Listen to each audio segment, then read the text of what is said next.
Bonjour et merci de regarder cette première capsule vidéo concernant la période révolutionnaire.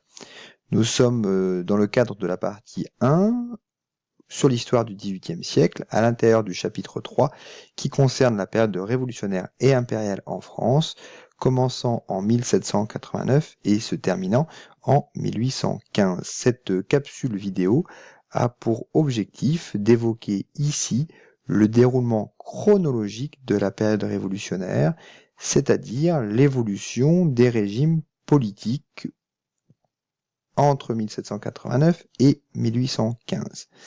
Munissez-vous bien de la frise chronologique, observez la légende, observez la frise chronologique qui va se développer devant vous et écoutez bien les explications sur les événements importants. La Révolution française commence en 1789. À cette date, la France est dirigée par un roi qui a tous les pouvoirs. Ce roi est nommé Louis XVI. C'est une monarchie absolue. Cette monarchie absolue rencontre trois difficultés importantes qui vont être trois causes différentes de la Révolution française. Première cause, la royauté française est criblée de dettes, elle a des soucis financiers très importants. Le royaume n'a plus d'argent. Deuxième difficulté, la monarchie absolue est critiquée, elle est notamment critiquée par les philosophes des Lumières, nous l'avons vu dans le chapitre 2. Troisième difficulté, la monarchie française a rencontré deux très mauvaises récoltes en 1789 et 1788 auparavant. Le prix du blé et le prix du pain a augmenté, une grande partie de la population n'arrive plus à se nourrir. En 1789, la révolution va commencer avec plusieurs grands moments révolutionnaires, comme par exemple le 14 juillet 1789, où les Parisiens et les sans-culottes parisiens s'emparent de la Bastille. C'est une prison qui symbolise aussi le pouvoir du roi.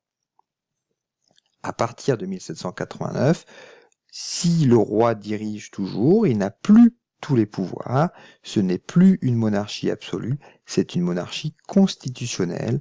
Le roi partage son pouvoir avec des représentants élus.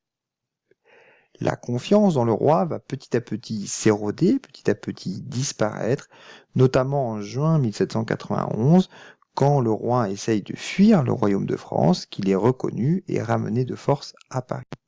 Le 10 août 1792, la population parisienne s'empare du palais des Tuileries, c'est une nouvelle journée révolutionnaire, le roi est arrêté, la monarchie constitutionnelle disparaît, elle laisse place à une république. Désormais, il n'y a plus de roi en France, le pouvoir est assuré par des personnes élues. Cette république est confirmée en janvier 1793, où après un procès, le roi est considéré comme coupable de trahison, condamné à la guillotine et guillotiné. Quelques années plus tard, la République est en difficulté. Le 9 novembre 1799, un général de l'armée prend le pouvoir par la force. Il s'agit de Napoléon Bonaparte. Il réalise un coup d'État. La France n'est plus une république. Le régime politique français devient un consulat. Surtout, en mai 1804, Napoléon Bonaparte devient Napoléon. Il est empereur de France et la France devient un empire. Cet empereur va multiplier les conquêtes.